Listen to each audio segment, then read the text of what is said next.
Okay, so have you ever wondered why some relationships just work, they thrive, while others that seem so perfect at the start just totally fall apart? Well, we're going to explore this really powerful idea that the secret to lasting love with someone else, it actually begins with the relationship you have with yourself. Let's dive right in.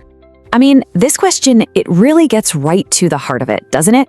It's such a familiar story. You have that initial fire, that incredible, intense connection, and then somehow it just turns to ash. So why?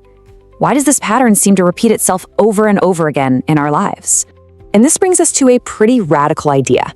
What if the quality of every single relationship we have is just a mirror, a reflection of the relationship we have with ourselves? The whole argument here is that you just can't build a healthy partnership on a shaky foundation. You've got to start from the inside out. You know, we've all seen the movies. We've been sold this fantasy of you complete me. But this idea, it completely flips that on its head. The truth is, when two incomplete people come together, they don't magically complete each other, no. Instead, they usually end up in this quiet, unspoken competition, each one hoping the other person will finally give them the healing they haven't found in themselves. Okay, so how do we even start building that internal foundation? Well, it all begins with something our source calls the mirror test. And this is all about taking a really brutally honest look at ourselves before we even think about building a life with someone else. It's just about knowing who you are, the good, the bad, all of it. All right, here's the core of the test. And just a heads up, it's a tough one. Ask yourself this: would you want to be in a relationship with you? Seriously, could you live with someone who reacts to stress the way you do? Or who forgives, or maybe doesn't forgive, in the exact same way you do? If that question makes you kind of squirm, well, that's a pretty good sign that the real work needs to start right there, with you. So what are some of the signs that maybe you haven't really met yourself yet? Well, things like always chasing that roller coaster of intensity instead of looking for the quiet strength of real intimacy. Or maybe you find yourself focusing more on the performance of being in a relationship than the actual connection itself. Each one of these is a huge clue that you might be using relationships as a way to avoid looking in that mirror. Right, so once we have a clearer picture of ourselves, we're in a much better position to spot what our source calls the invisible destroyers in our relationships. So let's talk about red flags. And I don't just mean the obvious glaring ones. I'm talking about the subtle, sneaky patterns that can silently eat away at a connection.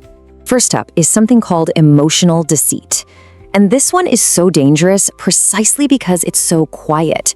This isn't a big, loud shouting match. It's that slow, silent fade. You know, the person is physically there, maybe they're even saying all the right things, but their heart has already left the building, and it just leaves their partner in this awful, lonely limbo, feeling a distance they can't even put their finger on. And then, of course, there's the silent treatment. Now, let's be really clear about this. This is not the same as taking a healthy timeout to cool down. Not at all.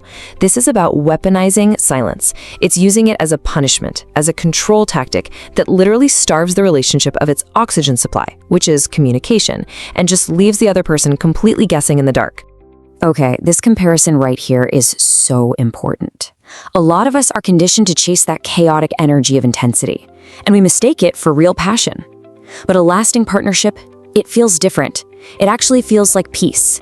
It's built not just on raw chemistry, but on deep compatibility and a commitment to growth. So the real question you have to ask yourself is, which one are you really looking for? And this is exactly why spotting those red flags early on is absolutely crucial. See, there's this really dangerous myth out there that a big commitment, like marriage, will somehow fix a relationship's problems. The reality, it does the exact opposite. It's like a giant magnifying glass. It takes all those little unaddressed cracks and turns them into huge, massive fractures. All right, so we've talked a lot about the warning sounds, the red flags, but what should we be looking for? Let's flip the script and talk about the green flags. You know, the core, foundational pieces that actually build a strong, lasting connection. So it really boils down to 3 core areas. First, you've got values. These are like the unshakable roots of who you are. Do your core beliefs about stuff like honesty and respect actually line up? Second is patterns. Look, words are easy, but what are their actions consistently, especially when things get tough? And finally, readiness. Are they coming into this with a mature desire for a real partnership, or are they just looking for a cure for their own loneliness? And to really understand someone's true character, you have to ask the right kinds of questions. For example, How do they treat people who can do absolutely nothing for them? Or can they genuinely apologize when they're wrong? I mean, that's not just about being polite. It reveals their entire relationship with their own ego. And maybe the most important one of all, do you feel safe enough to be brutally honest with them? Because without that safety, you can never, ever have true intimacy. And this really gets to the heart of a true partnership mindset. It's not a competition, right?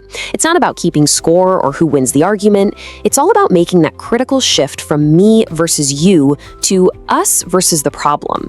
And trust me, that one little shift, it changes absolutely everything. Okay, so let's put all these pieces together.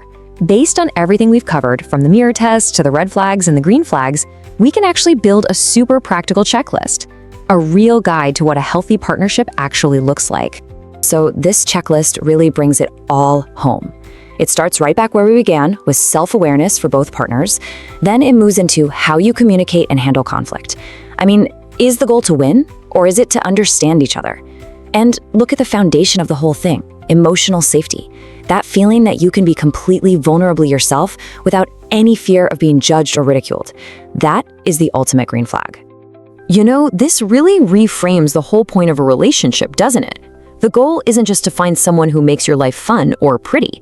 It's about finding someone who creates the kind of safety and support where you can grow into the absolute best version of yourself, and, just as important, where you can do the exact same thing for them. So, we're gonna leave you with this one last question to really think on. It completely shifts the focus. Instead of just asking, who do I love most? Try asking yourself this: who helps me love myself better? Because at the end of the day, a partnership that actually strengthens your relationship with yourself, well, that's the kind of love that can truly, truly last.